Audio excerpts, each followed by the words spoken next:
Hi, my name is Yesenia Torres. I'm a C4, C5 incomplete. I reside in New York City. I've been working as an advocate for 2 years, helping the community go out and get involved and empower them to work with legislators and to work for our needs. I had a car accident 23 years ago. My dad, he would be so sad. He wasn't able, like, even to carry me. He would have everybody carry me. He didn't even want to touch me. Like, he thought that I was going to break or something. And usually in our conversations, he would be like, why are you always like smiling and you say everything is okay? Not everything is okay. How could you say that? You're in a wheelchair, you can't walk. And within time, it took him like maybe 10 years for him to actually do those things, like carry me, just feel what I was feeling. If I said that I was happy, he would, like smile and say, okay, I could understand that. And just seeing, not my struggle, because it's not seeing it as a bad thing. What we go through, it's just life. Everybody goes through things that we go through in many ways. And there's more limited people mentally than what we have as a limitation. I was always like a strong person, and I never took no for an answer before my accident. So if I didn't take no for an answer before, why should I take no for an answer now? Like now, even more, I'm not going to take no for an answer. I've gone through a lot of stuff, a lot of spiritual passages that put me into thinking a lot of how to value life, how to value people. I'm not a religious person, but I do believe in God, and I am, like I said, very spiritual. My top issue was relationships, having my boyfriend, keeping my boyfriend. How was I going to have sex or intimacy, all of that? And I said, oh my gosh, I'm just going to let him go because it's not fair for him. But no, let me tell you that it is possible to fall in love, to have a relationship, to be intimate and sexual and all of the above. You just have to begin with loving yourself, obviously, taking care of yourself, and that way, you're going to attract people. Something that I would always say is like, oh, I couldn't shake my booty anymore. Now I want people to see me for who I am, not for my physical. It's like you catch people and you get people to listen to you and talk to you and know you as a person, and they're gonna love you and they're gonna fall in love with you. When I went back to college, I was like so afraid. Like, how are they gonna see me? Are they gonna help me? Are they gonna like me? Are they gonna judge me? Like, it was so much in my mind that was going through before I said yes, that I said, you know what, I'm just gonna go for it.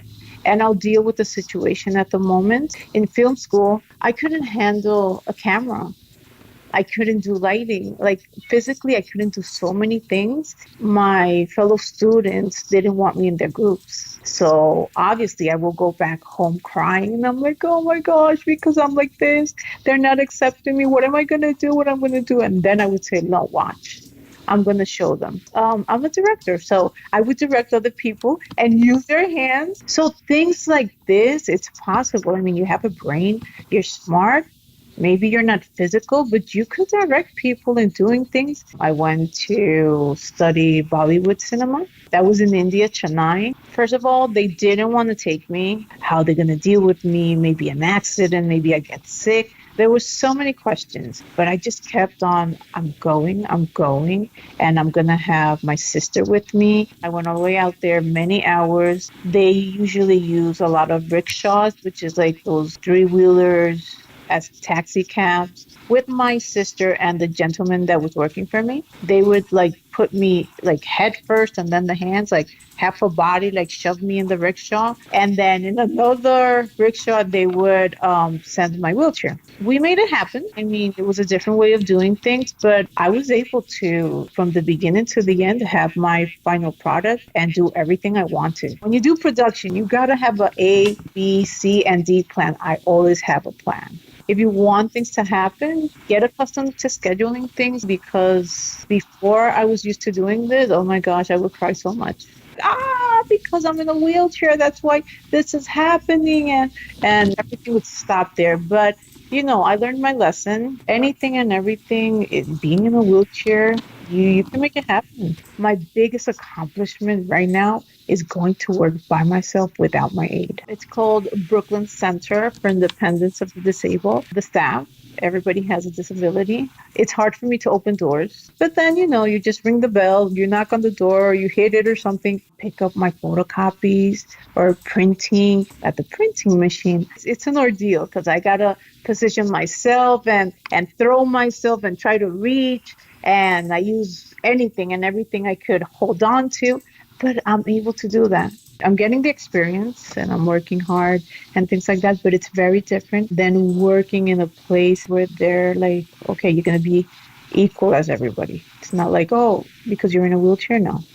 So I think that would be the next step within time, but I'm looking forward.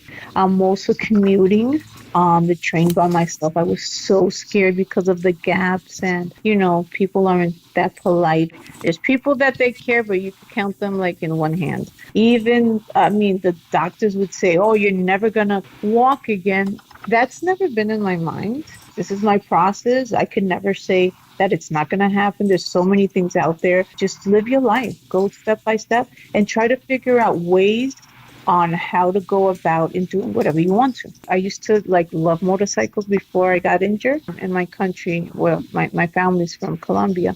We were at a farm and there was like a four-wheeler. And I'm like, oh my gosh, I would love to get on it. So my girlfriend and a guy friend, they're like, you want to get on? They saw it in my face. One of my girlfriends was riding the bike and I had one of my guy friends in the back. But I did it. I got on it and I was so happy. You get people and your friends that they help you do things. So believe me, there's nothing I don't think that exists that you cannot do in a wheelchair. I mean, I've done so many things. I water ski, I snow ski, kayaking, scuba diving, soccer, hand cycling. Okay, I don't know. I've never done like horse riding and I would love to get on a horse. Skydiving. Oh my gosh, it was so spiritual. For me, it was like I was in heaven. I swear I was in heaven and like just flying like an angel. I was telling my instructor, I don't want to go down. I don't want to go down. Okay, I'm not lying. The push was terrible. Just deciding to just, throw yourself, that was hard.